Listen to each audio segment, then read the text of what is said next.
Okay, so the work and the economic institutions can also affect our life. So the economic institutions are essentially organizations or entities that create and distribute jobs. However, economic institutions and the nature of work can be different for countries with different political system, whether it's a socialist system or a communist government or a democracy. The nature of work and all these economic institutions can work differently in countries with different political systems. Okay, economy are social institutions where a society's resources are exchanged and managed. Economic institutions can also be entities that create and distribute jobs. Factories, companies, businesses, fast food restaurants, clothing stores, service stores, and so on and so forth. They are all examples of economic institutions. And how the economic institutions affect our life depends on the economic system, whether it is a capitalist system with private ownership, with impetus for people to produce wealth or profits, and living in a communist or socialist country tends to reduce people's impetus or motivations to create wealth and to create profits. Maybe partly because almost everything or everything is government owned or government through certain policies. They redistribute wealth and profits or other resources from the wealthier segments of the population to the poorer segments of the population. And this can reduce people's motivations to generate wealth for themselves and for society as a whole. And socialism is characterized by government ownership to some extent, maybe not 100%. Maybe state-run entities and organizations may not be 100% in that socialist country, but maybe government own a certain percentages of shares in different corporations, different organizations, and different companies in that socialist countries. Or governments have different policies to tax business owners more than the poorer segments of the population. And government, the socialist government, whether they came to power through revolution or through election, they have more impetus to share work and wealth equally among members of the same society, to equalize wealth and income and resources among different social classes of the same society or among different segments of the population in that same society. So, in countries characterized by socialism, everything is a social product. Everything is state-run to some extent. And maybe the goals of companies and organizations and other entities to produce goods and services is for the social good. Businesses, business owners factories owners, owners of other corporations are encouraged to exercise social responsibility in countries run by socialist government. And because of that, we can say that everything is a social product. And there's a different variant of socialism. We call that the market socialism. In this kind of socialism, there's a limit to private ownership. Maybe private entities only own a small percentages of companies, corporations, factories, and other business entities in that country. Or private owners can only reap a small percentage of the profits from their businesses, like the case of Cuba, where private business owners can only get about 20 to 30% of the profits from whatever goods and services they are trying to sell. The government gets the lion's share of their profits. So this is a manifestation of everything is a social products in socialist government. So private entities and consumers have very limited control over market demands.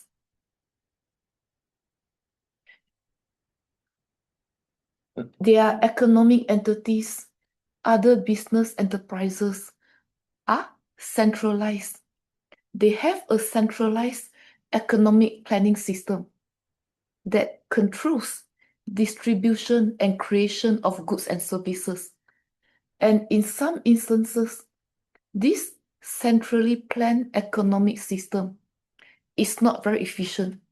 This is why sometimes we find black markets in many communist and socialist countries. And this is where the supply truly meets people's demands in that country through underground economies. People may be smuggling, bribing custom and immigration officers to smuggle goods. And they may be selling these goods in the black markets to meet people's needs that cannot be met through the black markets. Or doctors, dentists, maybe accountants, and other professionals may be selling, quote unquote, selling their services after work. And this is where they truly profit from their knowledge, experience, and expertise through the black market. And like the case of Cuba, I don't know if you realize many taxi drivers in Cuba are actually medical professionals. They decided not to be doctors or other medical professionals. They decided not to work for their government because maybe the pay is so low. So if they drive taxis, they could make extra income through tips from foreigners, maybe foreign exchange or foreign currencies, and they can make additional income as taxi drivers. Too bad, so sad.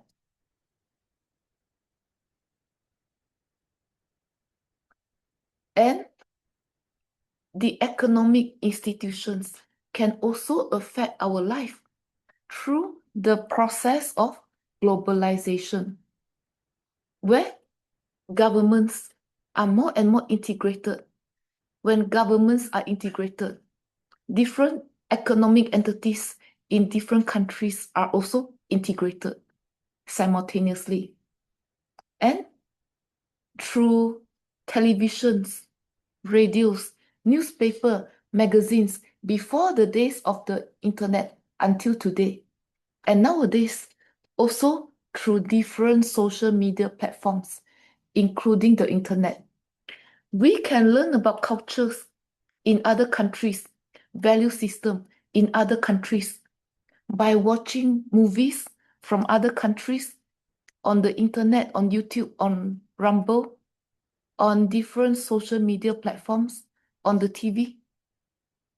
We can learn about their belief, traditions, and value system by watching movies, watching news, among other things, without having to leave our homes. And this was even the case before the days of social media. So this is another way globalization affects our life. It enables us to have an awareness about other cultures, other values, other beliefs and traditions without leaving our homes. Or if you like to travel, it's easy for you to travel to other places to observe the culture, the traditions, the other practices yourself. And financial markets are also integrated. We can transfer funds even before the advent of apps and other software, even in matter of days or within the same days. When I was working at the bank, my undergrad degree is accounting. I worked at the bank before coming to grad school and changing my major in grad school. So when I was working at the bank, before the days of apps and other software, business people could transfer funds across countries using the SWIFT message. They have standardized codes for different countries and for different financial institutions within that country. That's how they enact a SWIFT message to transfer funds for business people from one country to another or within the same country. So this is another way how globalization affects business people.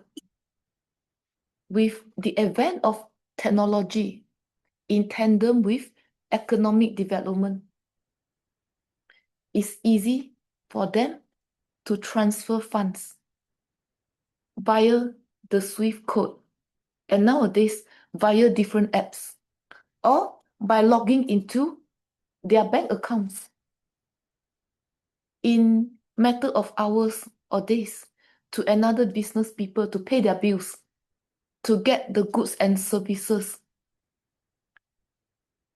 to supply those goods and services to different consumers.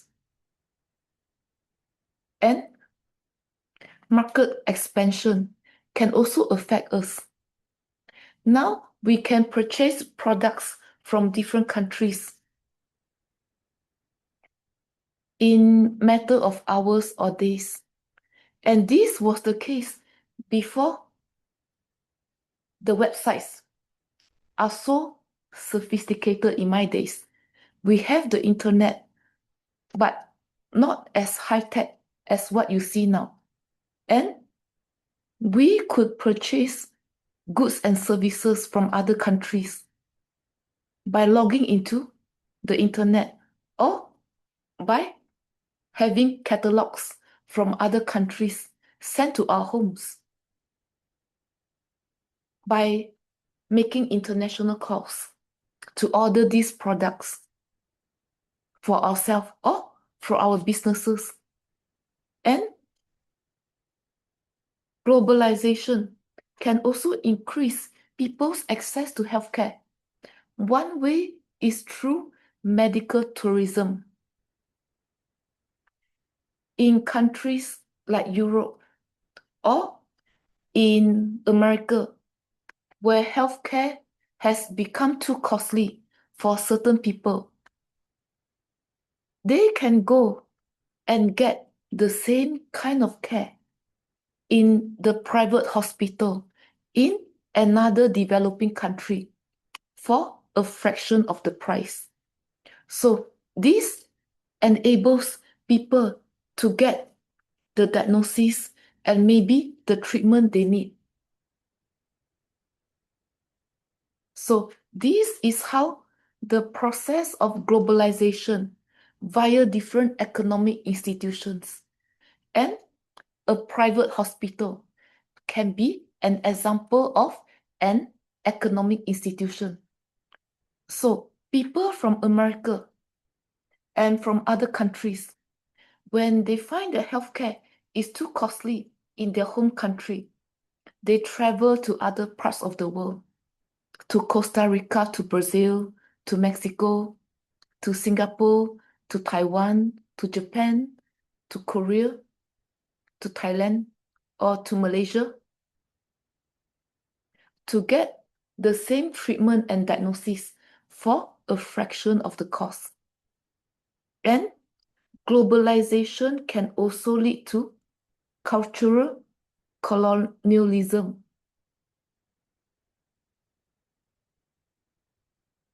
where sometimes when factories they move their plants to other countries, oftentimes when capitalists, factory owners, when they want to maximize profits and minimize costs, they often pick countries or places where the environmental laws are either non-existent or underdeveloped. And because of that, maybe to maximize profits, they have different shifts 24/7. They hire different employees to work in those different shifts 24/7. These may pollute the air in that location. This may also pollute the river, the sea, and the water areas in that country. If they dump toxic and hazardous materials into the water areas in that country. And this can make water in that country unsafe to drink. And maybe the revenues obtained from all these foreign investors through the GDP and GNP are not enough to invest in clean water technology. The local governments can be worse off having those foreign investors in their country, even though these foreign investors create jobs for the local people. But they need to spend millions or trillions or billions to clean their water, to make it safer for the locals and maybe for the foreigners to drink. And they may have to spend a lot of money cleaning their air or preventing global warming. This is a manifestation of cultural colonialism. It can make inequalities among countries even greater. It can make the countries that receive all these foreign investors worse off from where they originally started. And globalization through foreign investment can create jobs for the locals. This is one way of how economic entities, a foreign business, is also an example of an economic institutions. And these foreign businesses can create jobs for the locals. But sometimes foreign investors can also lead to the loss of jobs among certain local people, like the NAFTA, where business owners from North American countries like the US and Canada. They went to Mexico to invest through the NAFTA project. And because we know that countries are at different stages of industrial and economic development at the same time point, including Mexico. And these foreign investors from US and Canada, they were able to invest in heavy machinery for agriculture, for factories, for other industry sectors. And they were able to invest in other infrastructure. They had more resources than the local business owners.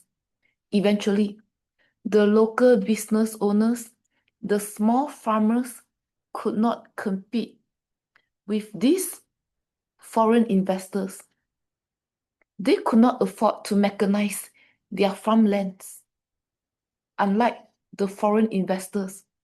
And because of, aside from that, these foreign investors, they want to maximize profits and minimize costs.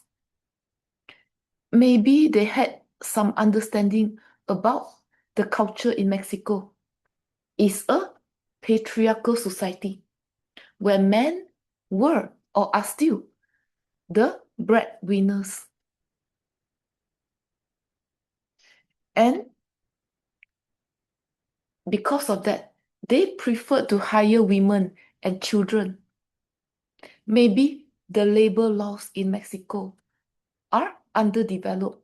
So maybe they could go through some loopholes to hire minors to cut costs and maximize profits. And because of that, men were out of work. And one of the consequences we see until this day would be they were displaced from their jobs. They could not or still cannot compete with foreign investors in their country. They were uprooted from their professions. They had no choice but to migrate to other countries as foreign laborers, legally and illegally. This is one major consequence of foreign direct investment. So this is how the economic institutions affects the women and children's life in Mexico. If they work for these foreign investors, maybe they did not get a high salary and they cannot support their families. And the economic institutions affect the men in a different way. They were displaced from their jobs. They had no choice but to look for work in other countries to be separated from their family members, their wife and their kids. And globalization, or through the process of foreign investment, can also lead to the feeling of xenophobia. Xenophobia is an illogical fear or hatred towards foreigners and foreign goods. Maybe because of foreign investment in other Asian countries. I'm not making this up. You can look up on the internet if you want. I'm not making this up. When foreign investors came, like Hard Rock Cafe or Starbucks Coffee, the locals prefer coffees from these foreign entities over tea. People in Asian countries, they gave up certain parts of their cultural practices and tradition. They gave up tea and they prefer coffee instead. But there are also other locals who hated this instance. They think that foreign investors is a form of cultural colonialism. Now, people in their country prefer certain Western, more fashionable clothing over their traditional clothes. And they don't agree with that. So they develop a fear that foreign investors may take away local businesses or their own businesses, or they even dislike foreign investors for taking over certain aspects of their culture and business. So this is how the economic institution, through a foreign entity, affects people's life in that country. They can also develop an illogical fear or even hatred towards foreigners or foreign investors and foreign goods.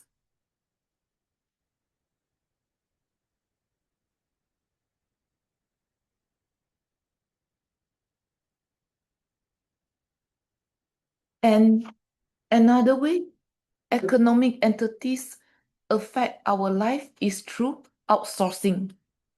We saw that in different parts of Michigan, especially Detroit, and in different cities in Pennsylvania. There were many factories in those cities, and there were many steel factories in different locations in Pennsylvania. But sometime in the 1970s, maybe these factory owners, they figure that it has become more and more costly to sustain their enterprises in America. Maybe their American workers are getting more and more skillful and knowledgeable, and they have to pay them more. Maybe in their minds, it might not be necessary. Maybe people who are semi-skilled or even unskilled would be sufficient for their factory operations in general. Maybe people in the headquarters needs to be skillful and have high education, but not people in the assembly plant.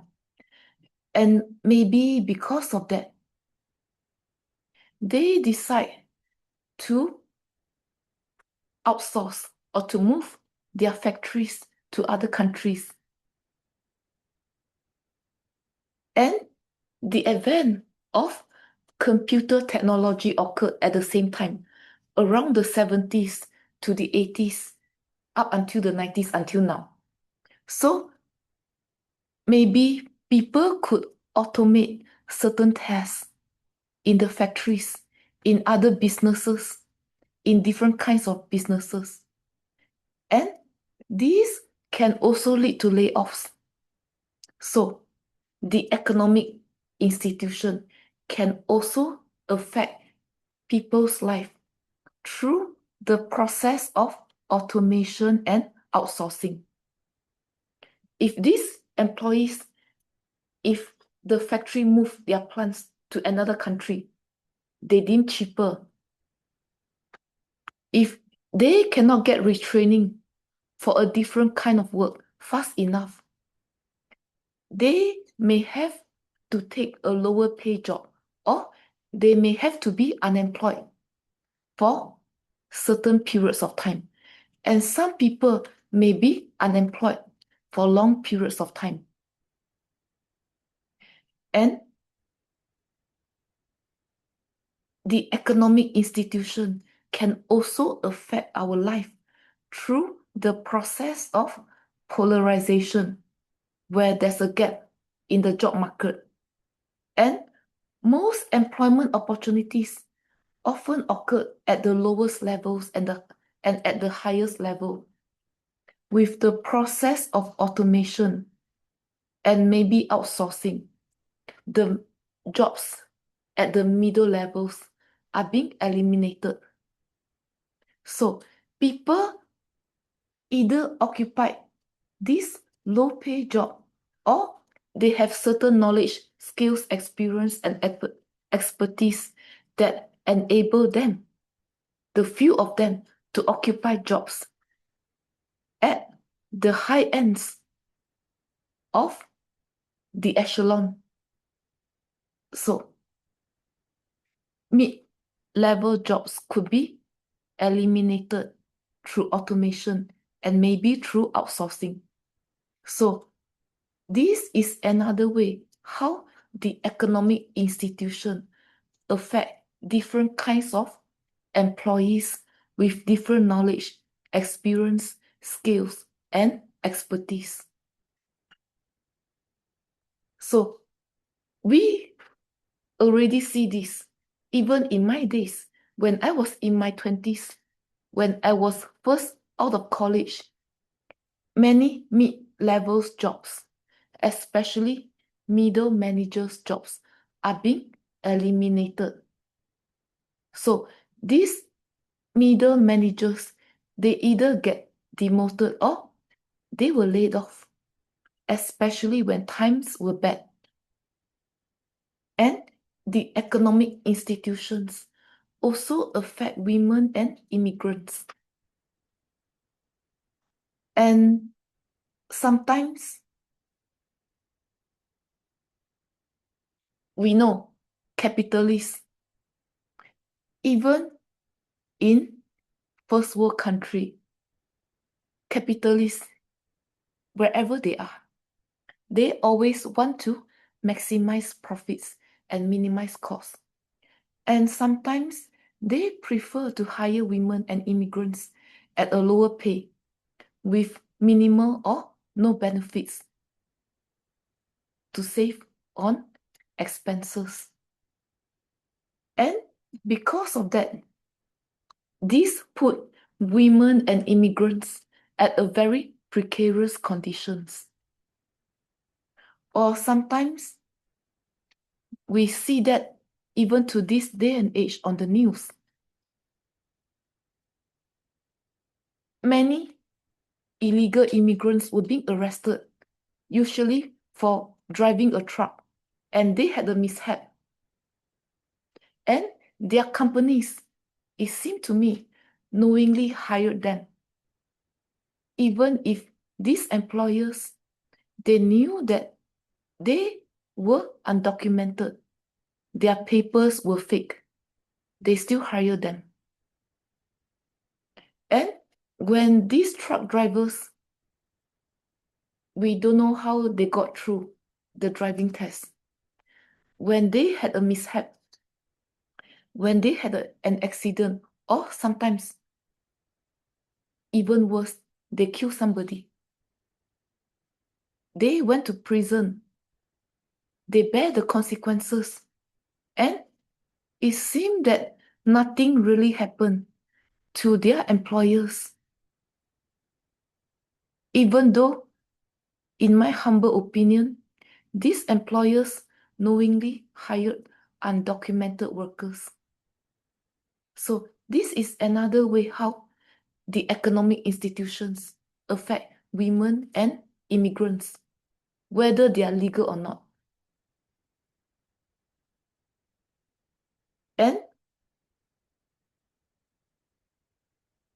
with the polarization in the job markets, where most of the jobs are at the lowest level or the highest level, it can lead to underemployment for some people, especially people who used to occupy mid-level jobs. They may need to downgrade, accept a lower pay. This is what we mean by underemployment. Some people who used to be mid-level managers or who used to occupy mid-level jobs, and now their jobs disappear. If they still have to feed their families or themselves, they may have to take a pay cut, get demoted, and take jobs that are not comparable to their levels of education and experience. And this can happen to fresh graduates as well. In my previous university in Cleveland, Mississippi, that's the poorest region in the US. And because of that, many wives or even husbands of faculty members, they could not or still cannot get jobs that are comparable to their experience and education. Many of these spouses of faculty members, because they wanted to follow their spouse to their new jobs. And there's also a need for them. But some of these spouses have master's degrees, MBAs, but they work as clerks, office associates, or secretaries in different departments throughout the university. But some, fortunately, after a few years at the university, they managed to get better jobs with better pay at the pharmaceutical factory in Cleveland. And another way the economic institution affects us is through structural unemployment, where there's a disjuncture between people looking for jobs and the number of available jobs.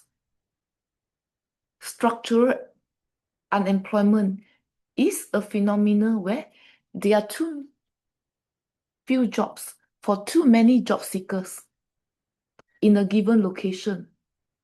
And people may have to change to a different jobs. People may have to take a lower paying job, to take a pay cut, to do something different from their education and training due to structural unemployment. So the economic institution can affect people through the processes of underemployment and structural unemployment.